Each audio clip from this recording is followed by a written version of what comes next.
Good afternoon, everybody. Uneducated Economist here. So I thought I'd talk a little bit about the inflation story.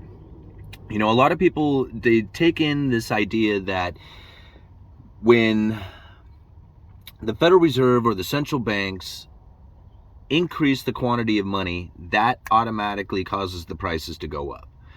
And they don't really take into consideration why that happens. They just assume that just because the money has been printed, that automatically causes prices to go up. And when we look back at quantitative easing 1, 2, 3, and 4 that took place after the great financial crisis, we failed to see the inflation scenario that the Federal Reserve was looking for, even though all this money had been printed. In fact, when you consider that the balance sheet at the time was $850 billion and it swelled to just shy of $5 trillion, it was like $4.5 trillion, the amount of money they printed as far as a percentage base increase was dramatically more than what they have just recently done. Even though the actual number was quite higher on a percentage basis, it was not nearly as much as they had done during the great financial crisis. So now, when we think about all this money printing that had taken place but failed to produce the inflation that the Fed was looking for, why did that occur? Why didn't we find the inflation that the Fed was like anticipating that we would see, or that everybody was anticipating? I mean, hell, I was thinking that there was going to be a hyperinflation scenario after all that money printing, but it didn't take place. Now, we did see the asset prices go up, like the bond market, the stock market, the housing market. All these things went up, but all the consumable goods, like, the regular stuff that we buy every day, that really didn't keep pace like the rest of the asset prices, as far as the asset price inflation that had happened. And the main reason for that is that all that money that had been printed didn't really go into circulation. It was sitting on the bank's balance sheets. Like all these big banks, they got loaded up with this money, and unless that money got lent into the system, it stayed on the big bank's balance sheet. It never really made it to circulation. So that's one of the reasons why quantitative easing 1, 2, 3, and 4 failed to produce that inflation scenario that the Fed was looking for, or that everybody was anticipating. Now, this time around, when they did the quantitative easings during the pandemic, they severed the supply chain at the same time. They told everybody, stay home, don't go to work, don't do any of the distribution, don't do any of that stuff. And here's a stimulus check. Go out there and spend a bunch of money. Now, that's something that did not happen during the quantitative easings 1, 2, 3, and 4. The supply chain breakdown and then the increase in consumption. That's the major difference. Because you can have all the money printed in the world. We've already experienced that. Quantitative easing 1, 2, 3, and 4. And that won't do it. Not by itself. What you really need to have is the increase in consumption. And it's not just the increase in consumption amongst a certain group. It needs to be the increase in consumption amongst all groups at the same time. Now, this is really where those stimulus packages really kicked in and served the job well. When everybody got the enhanced unemployment checks, they got the stimulus checks, they got everything that they needed as far as like keeping them in their home. They didn't have, scared the heck out of me. Messages coming through on my Bluetooth. But they had all the rent moratoriums, the foreclosures, or the moratorium on foreclosures, so people weren't getting kicked out of their house. They didn't have to pay rent, didn't have to pay house payments, got the stimulus check, went out there and told to spend it. That right there gave the ability for everybody to increase their consumption. And that right there is the key to inflation, right?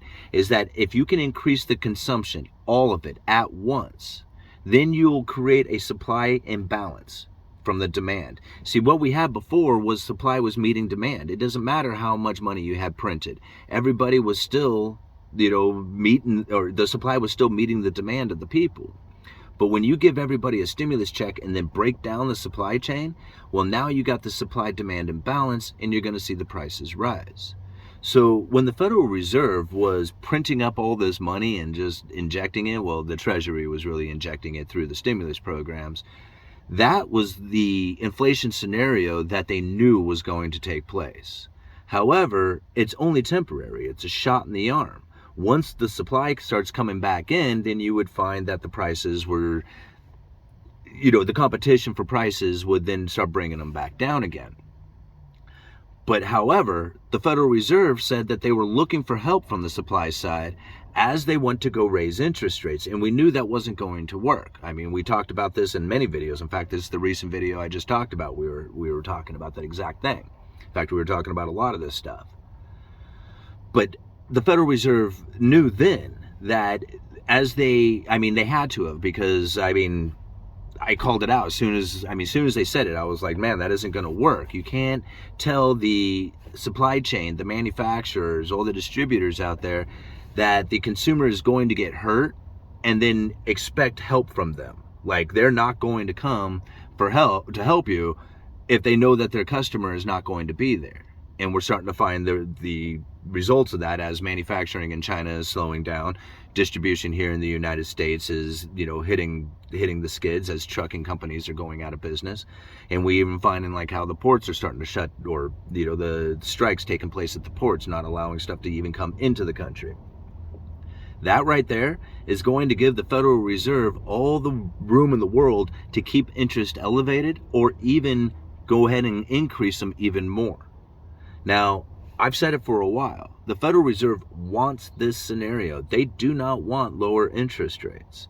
What they had was a problem with a too low of a neutral interest rate, meaning the rate of the Fed funds being neither accommodating nor restricting the economy. That interest rate was too low. It was near zero. And they wanted that to be elevated. The only way to do that is to have inflation to run extra hot, extra long for an extended period of time, to start raising that neutral rate, to get that neutral rate up higher than the 1.5% that they assumed that it was, or what a lot of economists say it was at 2.5%.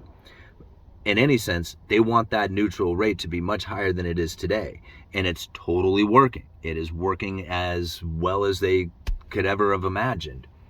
Now, something that, again, a lot of people don't really wrap their heads around when they think about the price inflation that is happening, and then the interest rates that are existing out there. Because what a lot of people don't really wrap their heads around, because we have been so conditioned to the money printer out of the Fed and low interest rates, is that what a lot of people don't know or take into consideration is that low interest rates is actually a sign of a very slow, cumbersome economy.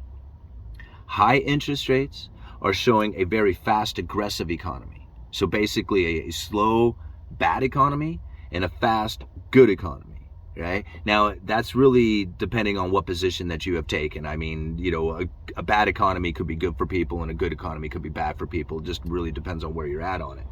But when you think about a good economy with high interest rates, what's happening there is entrepreneurs are eagerly trying to get money to buy material to sell. That's why the interest rates are going up. They are looking for that money. And people who have money are demanding a higher interest rate for the aggression coming from the entrepreneurs. Now, if the economy was very slow, the entrepreneurs would not be looking for that money. And if they're not looking for it, the people who are lending money would have no place to go with it, and the interest rates come down. That's what a true functioning economy would look like. But that's not what we see nowadays, as we have this anticipation that low interest rates or near zero interest rates is good for the economy, as it juices it. And everybody gets to borrow money really cheaply and make all kinds of money out the asset appreciation. But that's actually a sign of a weak economy, a slow economy. It's the opposite. Now that we have higher interest rates, right? And the return on capital investment is now bringing a return that actually beats inflation, or can beat inflation if inflation was to come back down. Right? This is, I guess I should say it's getting there, right? And we're moving towards that position, which is something that, again, not a lot of people were considering. Right? All right. I'm going to go back into work. I just wanted to talk a little bit about inflation, price inflation, and the cause and effects and stuff like that. Okay, Uneducated Economist, you let me know.